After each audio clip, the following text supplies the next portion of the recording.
Okay, Starfield and Bethesda fans, after more than a year and many minor updates to the game over the past 12 months, Starfield Shattered Space is about to release as Starfield's first major expansion in just a couple of days. And with that, this video is going to help you prepare for all things Starfield Shattered Space and just covers a few things that I think you really need to know before you dive in to this first ever DLC for Starfield. So let's get right into it.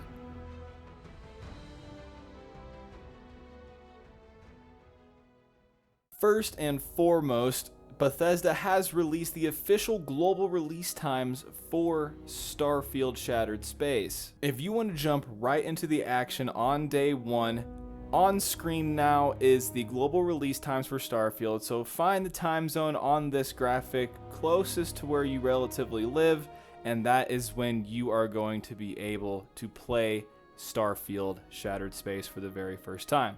It does not seem like there are going to be preloads for Shattered Space, so this actually also ends up being the time that you're going to be able to update your Starfield. So plan out your day carefully and make sure you have plenty of time to download and jump right into Shattered Space on Monday, September 30th on the west coast of the world, and there are some east coast countries that are unfortunately going to have to wait until the early morning of October 1st to be able to play it on their side.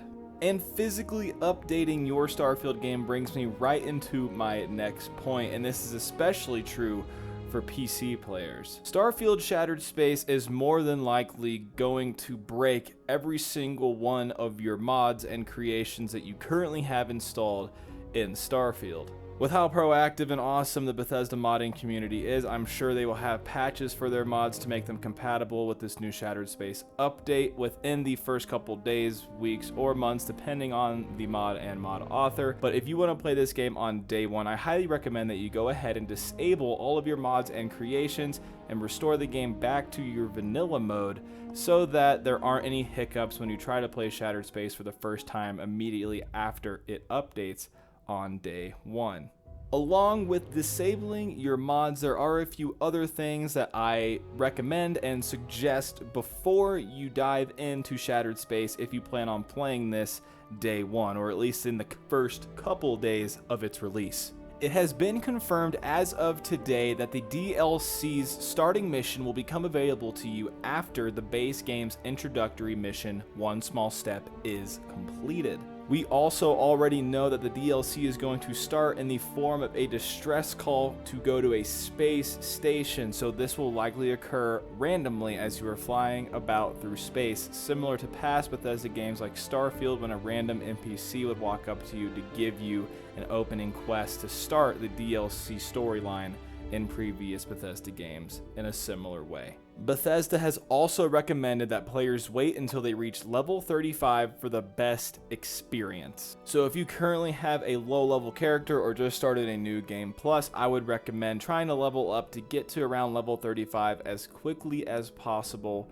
Or if you're not quite level 35, there are new settings in the Starfield accessibility as well to allow you to turn down the difficulty of a lot of different factors, such as how much damage your enemies do, and then you can also increase the output of how much damage you do, just things like that. One final big recommendation that I suggest for all of you before you play the Shattered Space DLC for the first time is that you complete Andresia's companion storyline in the base game of Starfield. The entire Shattered Space DLC is about Andresia's religion and Andresia's culture with House Va'ruun and their homeworld of Va'ruun Kai. Playing Andresia's companion storyline, gaining her loyalty, and getting to know her as a character will allow you to have some really good context going into this DLC. And then my second big recommendation with Andresia is that you bring her along for the entirety of the DLC. I imagine she's going to have a lot of things to say, and there might be a lot of unique dialogue and situations